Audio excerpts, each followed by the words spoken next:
how to find out if someone's divorced. The beginning of this video, I'm going to give you all information, hard-hitting, no fluff, just facts and resources you can use. The second part, I'm going to explain why I have to make this video and maybe even rant a little bit. Hi, I'm Larry Kaye with shadowanyone.com. I've got private investigator training and that over there. You can check it out. And really, this video is designed for investigators who have to prove that someone is divorced, have to collect evidence, real evidence of that. If you're watching this because you're curious about if someone's divorced, I'll give you the facts of how to do that, but this is really aimed towards investigators. Now, first of all, the temptation is going to be to do this through social media and looking at social media. And yeah, you're going to find some information there, evidence or clues, but really let's step back from that. I presume that the social media searches have been done. Your client has undoubtedly done their own work before they came to you. So let's presume the social media is done and there's a presumption or a suspicion that the person says they're divorced and they're not, or they're not divorced, say they're not divorced and they are. I don't know, but let's find out about the facts now.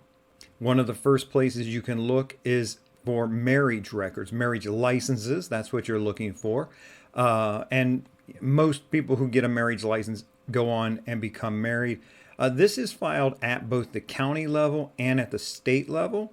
A lot of times county records, county level records are easier to get to. You go to the courthouse, you can check their index, and a lot of those indexes are online as well. But it is also at the state level. There's a much greater lag for those records moving from the county level to the state level, but you can find them there. And if your state has an online index, you'll find information there as well.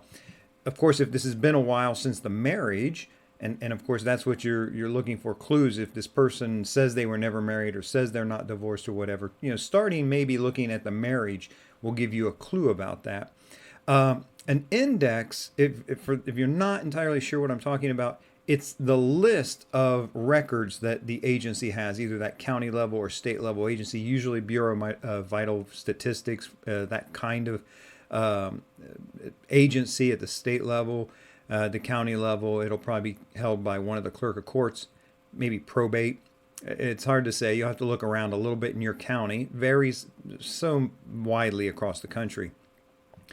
But finding that index will give you a quick check, and you'll find a lot of those online. So again, it's not the end-all be-all, but it can be a fairly quick search. Was this person married? When you look at the marriage license, you will get a ton of information there. And including, look down at the bottom, did they follow through with it? Was it refiled with the clergy or whoever it was that did the ceremony? They'll sign off on it. You'll have a date, that kind of thing. I've never run into a marriage license that they didn't go through and actually perform and have the marriage, but you may find that. So marriage licenses is one place to look. Now, the key thing here for divorces, and this is where it's really helpful, if you know they were married before, they're telling you they were married before, but you think there was another one, the marriage license will have previous marriages on there, and it will have divorces, including the county of divorce and the case number, which is really helpful because now you can go very quickly to the county level and look for divorce records. And this is really what you're looking for. The marriage records can lead you in that direction if you have certain clues, but the divorce record is what you're really looking for. This is held at the county level at the courthouse.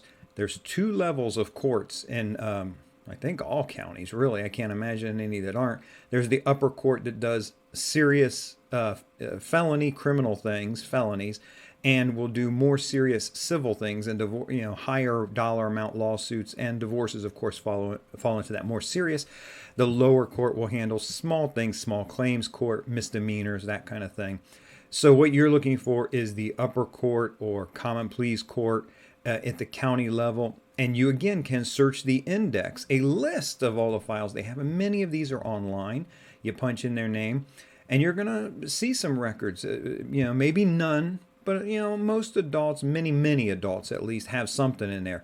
Maybe they've been sued, maybe they've sued somebody, there might be an eviction. Evictions a lot of times are at the lower court level. But those lawsuits, but divorces will be in there too. And maybe you're surprised with a felony indictment, a felony charge against them. But you'll find your divorce records there. Again, if you started with the marriage license and found a previous divorce you didn't know about or wanted to look at more closely, then you know exactly what county to look in for that divorce, and you have the actual case number. But still search by the person's name.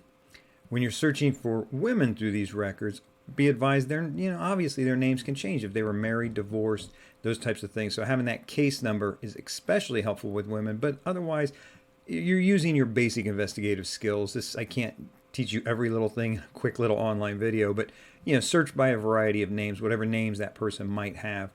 Look there and you might find, and that's how you're going to find your divorce records at the county level. If you're really stretching for clues and hints, birth certificates on the children, that may give you a clue as well.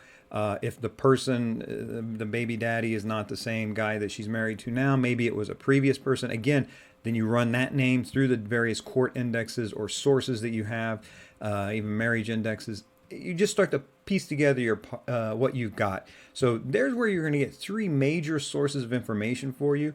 Marriage records, divorce records, and birth certificates for children. That's going to, between those three things, you're going to get a lot of factual information that with files that you can pull and look at and really determine factually if this person is divorced or not, if they've had a divorce. Why in the world is this such an important thing right now? I did a video last week, and I don't really do research for these videos. I outline what I'm interested in teaching because I want you to get this information in somewhat of an orderly manner. But last week I actually did a search to see how other people were teaching this, what order to teach certain things in, and I typed into a search engine how to tell if somebody's got a divorce. And the amount of garbage results that came up was remarkable to me. It was a ton of, see if he's wearing a ring. Maybe he takes it off when he works. Check the backseat of his car for a child seat. Just this touchy feely. And I get it. I get if a person is struggling to that level in their relationship. You got issues with the relationship there if you don't have that level of trust, if you haven't, whatever. But there was so much bad information online, and some of it was well-intended and some of it would be helpful in a sense. But for us investigators, for people who really need factual information, maybe you need to be able to take it to court, maybe you're doing some child custody thing, maybe, I don't know. When you need real hard evidence, that's what I wanted to give you here, is how to find out for sure. So that's why I put this video together. Like I say, it's very hard to go through every little thing in order, in depth, in a free online video like this, which is, of course, why I have, and this is an announcement. I'm not leading with this. I'm not making a big deal out of it yet. I want to see how it goes. And if you're watching this, you're literally one of the first people to know. When you want to learn something, you have to learn, look at an instructor, again, someone who's created the result in their life that they're promising to create in your life.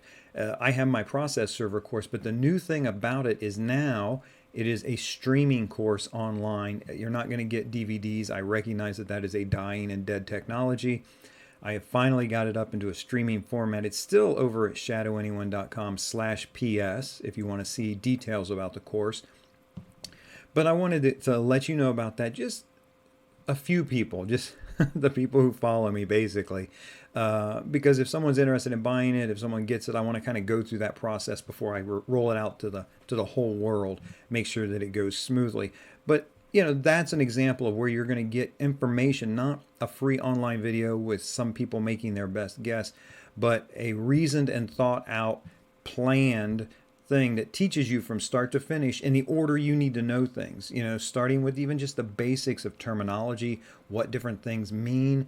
And that's why, like in this video, I really explain what, an index is at the courthouse. Whether you're looking at marriage records or divorce records, case files, there's an index.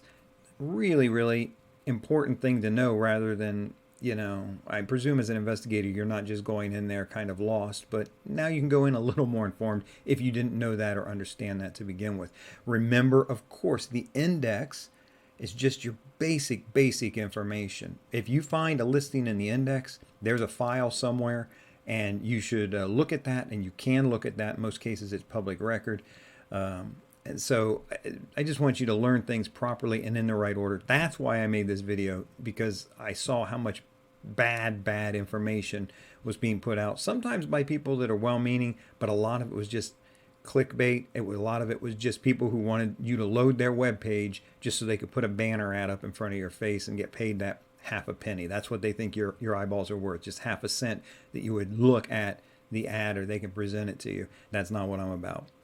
In the meantime, enjoy the information that you're getting here. If you want more, go over to shadowanyone.com, and remember, do the right thing, even if it's the hard thing.